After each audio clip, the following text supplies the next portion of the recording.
ایک غریب آدمی بدو رات کے وقت، وہ کہیں بیچارہ صبح سے چلا تھا، مدینے پہنچتے اسے رات ہو گئی.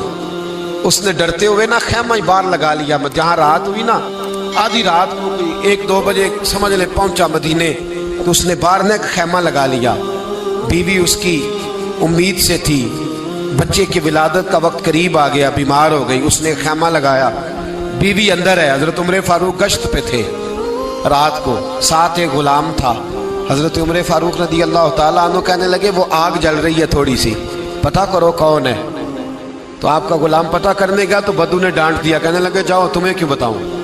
حضرت عمر خود گئے، کہنے لگے مسافر بھائی بتا تو صحیح. کہنے لگا جی چھوڑے، میں آپ کو کیوں بتاؤں، میں کون ہوں، کیسے آیا ہوں. فرمایا خیمے کے اندر سے کرہنے کی آواز آتی، کوئی درد سے چیخ رہا ہے، بتا ہمیں بات کیا ہے. کہنے لگا جی میں فلاں بستی فلاں علاقے کا ایک غریب ہوں، امیر المومنین عمر فاروق سے ملنے آیا ہوں، اور رات ہو گئی ہے تو یہاں خیمہ لگایا ہے، صبح میں ان سے مل کے چلا جاؤں گا. تو رات کو تکلیف دینا پسند نہیں کیا، تو میری بیوی امید سے تھی، اب بچے کی ولادت کا وقت قریب ہے، پاس کوئی نہیں. حضرت عمر کہنے لگے تو ٹھہر میں ابھی آیا. چہرے پہ نقاب ہے، اسے بتایا نہیں میں ہی امیر المومنین. عمر دوڑے گئے، اپنی زوجہ سے کہنے لگے اگر تجھے بہت بڑا اجر مل رہا ہو تو حاصل کرے گی. کہا کروں گی. تو کہنے لگے چل پھر میرے ساتھ، بہت بڑا اجر ہے. ایک دوست کے ہاں ولادت کا وقت ہے، ضرورت کی چیزیں ساتھ لے لو. اس عورت نے تھوڑے دانے لے لیے، گھی لے لیا. حضرت عمر سے کہنے لگی لکڑیاں اکٹھی کر لیں. امیر المومنین کونسلر کی بات نہیں بتا رہا آپ کو، میں آپ کو ایم پی اے کی بات نہیں بتا رہا، ایم این اے کی بات نہیں بتا رہا، جو 10 گاؤں کو ملا کے چیئرمین بنا اس کی بات نہیں بتا رہا، اس کی بات بتا رہا ہوں جو 22 لاکھ مربع میل کا حکمران ہے.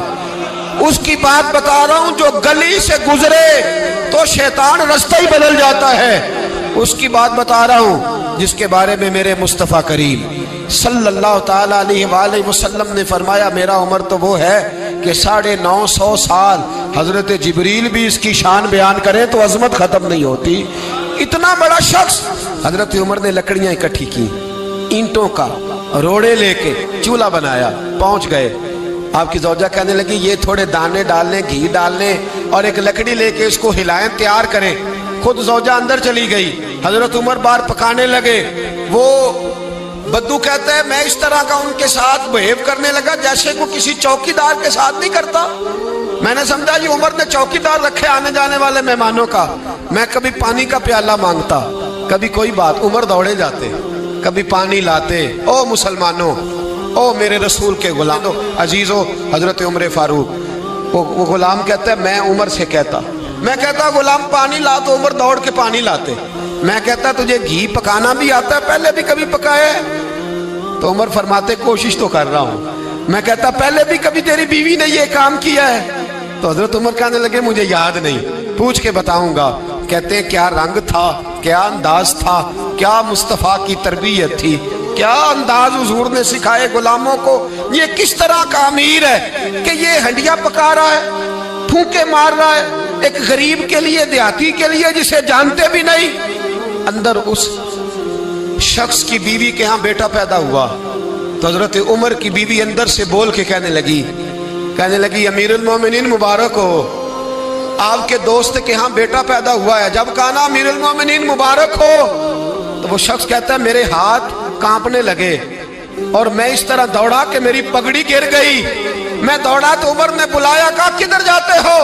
کہنے لگا آپ امیر المومنین ہیں، آپ امیر المومنین، آپ عمر ہیں، کیسر و کسرا جس کے نام سے کانپے آپ وہ ہیں، جسے مصطفیٰ نے دعا مانگ کے اللہ سے مانگا وہ والے عمر ہیں آپ، جس کے لیے علی المرتضیٰ فرماتے ہیں میں روز دعا کرتا ہوں وہ والے عمر ہیں، جس کے بارے میں ابو بکر صدیق نے فرمایا تھا کہ میں اللہ سے کہوں گا مولا جو تیرے محبوب کی امت کے حق میں سب سے بہتر تھا میں اسے خلیفہ بنا کے، وہ والے عمر ہیں.